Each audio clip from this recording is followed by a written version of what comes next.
Now that we have the room completely primed, you want to pan around here. It's all primed. Back this way.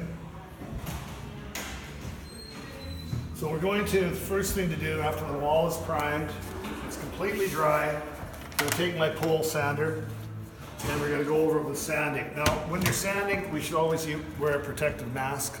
Whether we're sanding drywall or just sanding a painted surface, it's always good to wear the mask. So we'll put the mask on, and then all we do with this is just go very gently, covering all the surface, up and down. And what'll happen is, where I've sanded, it feels completely smooth, as opposed to where I haven't sanded, it's a little rough. So it's well worth the effort to go over and sand the whole process.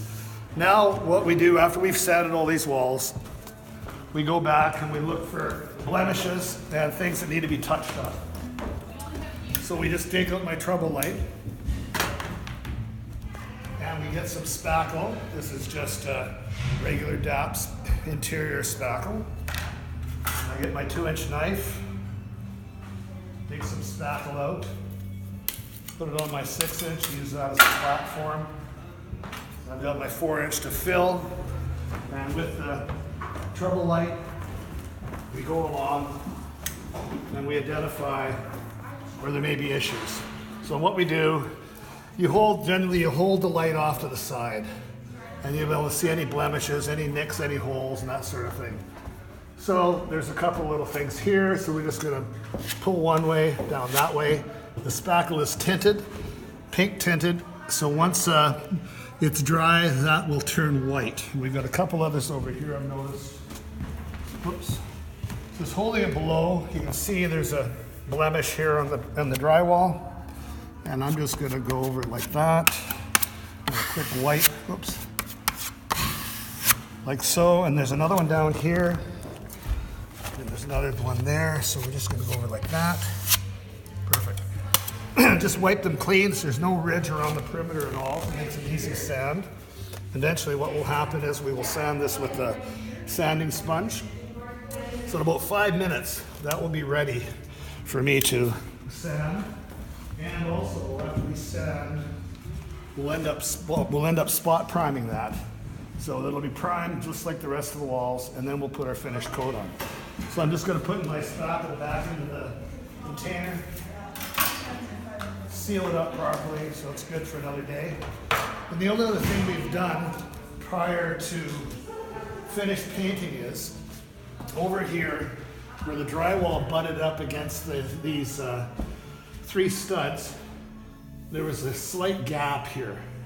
So what I did yesterday before I went home, I primed this corner, and the reason I primed it was to allow this spackle to, it has to have some primer on it. It won't stick to raw drywall, so it has to have some primer to stick to it. And I've cut this end of the tube. You can see it's at a slight angle. And then what I did, I went over it like this, went all the way down, top to bottom. So I had a nice little bead on there. And then with a wet finger, I went from the top all the way down and up there, and it made a nice, perfectly round, semi-round concave surface.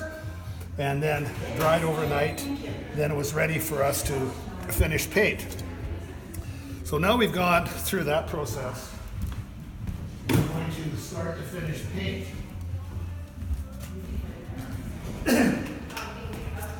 And so we're at Man Hall, and on a stage.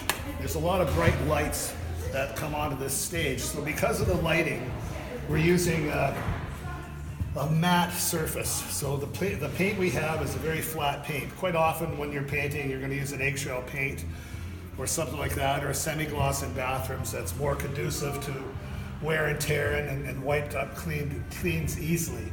With this matte paint, with all these lights over here, when they're having a play or something on the stage, the reflection will be very minimal.